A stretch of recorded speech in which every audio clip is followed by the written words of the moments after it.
Have you ever had one of those days where everything just goes wrong? For me, that day started with a soggy box of donuts and ended with me, jobless, standing in the rain. My name is Alex, and just a few years ago, I was a junior marketing assistant at Innovate Inc., a tech company with a reputation for being, well, a little ruthless.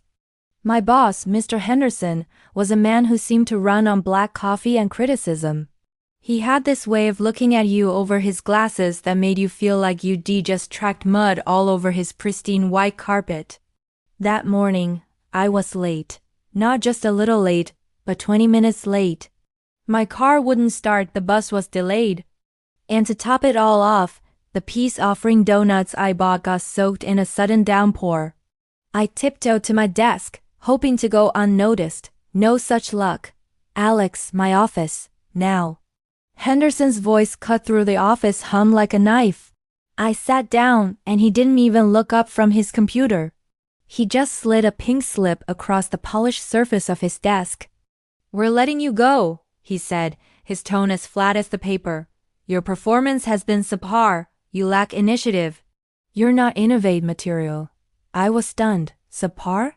I'd worked countless late nights, brought in fresh ideas, most of which were shot down, and genuinely cared about my work. I tried to argue, to explain, but he just waved a dismissive hand. "The decision is final. Pack your things." As I walked out, carrying a sad little box with my desk plant and a stapler, I felt a mix of humiliation and a strange simmering anger. Not just at Henderson, but at the whole corporate culture that could chew you up and spit you out without a second thought. That night, I couldn't sleep. The words, "not Innovate material," echoed in my head. Was he right? Was I just not good enough? But as the initial shock wore off, something else started to grow. Determination.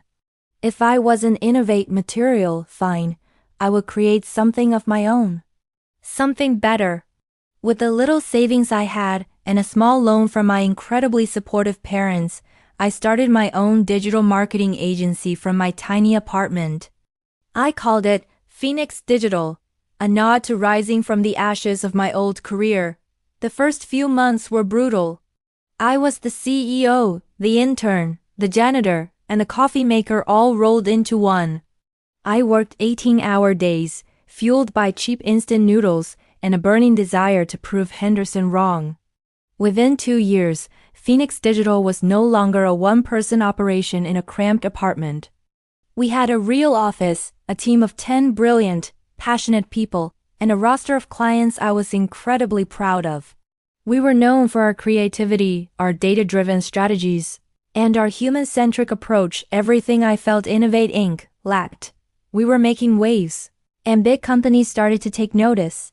One day, my assistant told me I had a meeting request from a potential new client.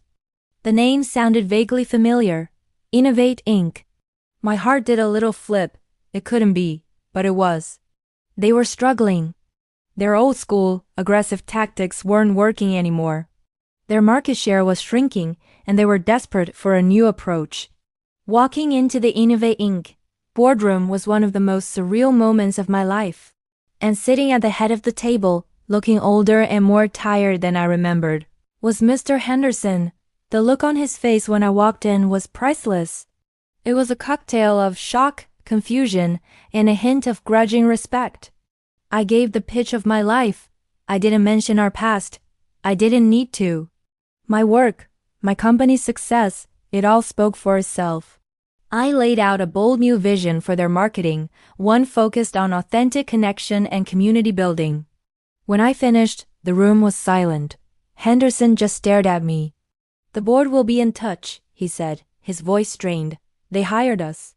And over the next year, we turned their brand around. We implemented the strategies I'd always believed in, and their sales soared. The company culture started to shift too. They saw that our collaborative, positive approach yielded better results than their old cutthroat methods. Now for the craziest part of the story. About 6 months into our contract, news broke that Innovate Inc. was in financial trouble from years of mismanagement. They were on the verge of bankruptcy and looking for a buyer. My company, Phoenix Digital, had become incredibly profitable. I saw an opportunity, a wild, audacious, once-in-a-lifetime chance.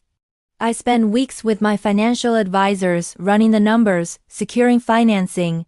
It was the biggest risk I had ever taken. I made an offer to buy a controlling stake in Innovate Inc. My old boss, Mr. Henderson, and the board were stunned.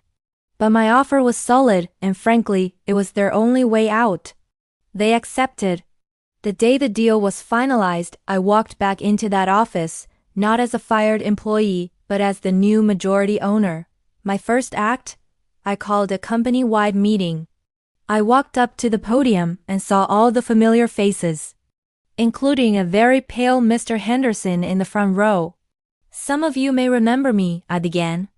A few years ago, I was told I wasn't Innovate material, and you know what? They were right. I wasn't material for the old Innovate. But today we're going to build a new Innovate. One that values people, fosters creativity, and leads with integrity.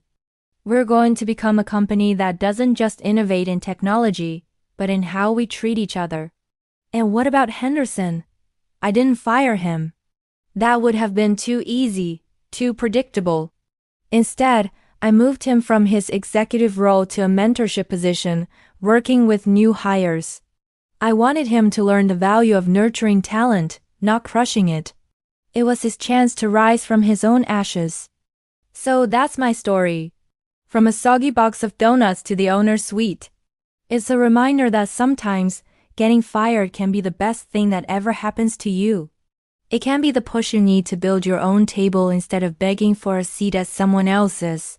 Thanks for watching. And don't forget to like and subscribe for more stories.